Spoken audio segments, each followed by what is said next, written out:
Hello and welcome to another video to be healthy and to practice some meditation and breathing exercises and improve your life. So today we're gonna get started right away with a breathing exercise, which is the alternate nostril breathing. We're gonna open up the right hand. We're gonna close off the middle finger and index finger.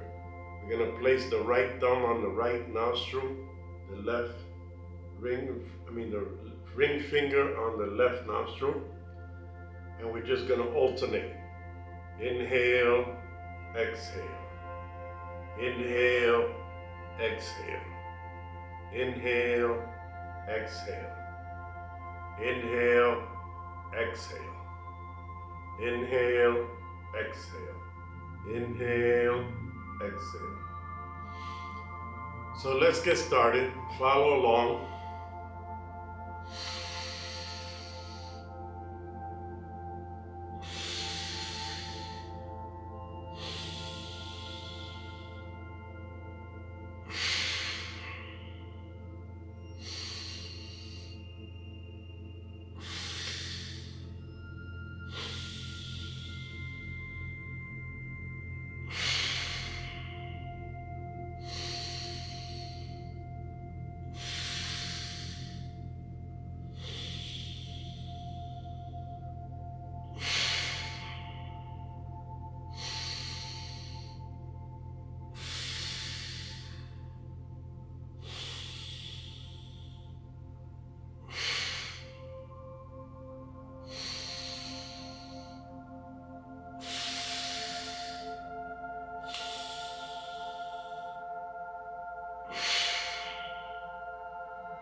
And that concludes the breathing exercise. Practice that every day. And yeah, sometimes you're stuffy and you need to clean your nose out. But if you do this every day, it's going to help you to feel calm and relaxed before you start your meditation. So, yeah, I thank you for joining me, and I'll see you in the next video.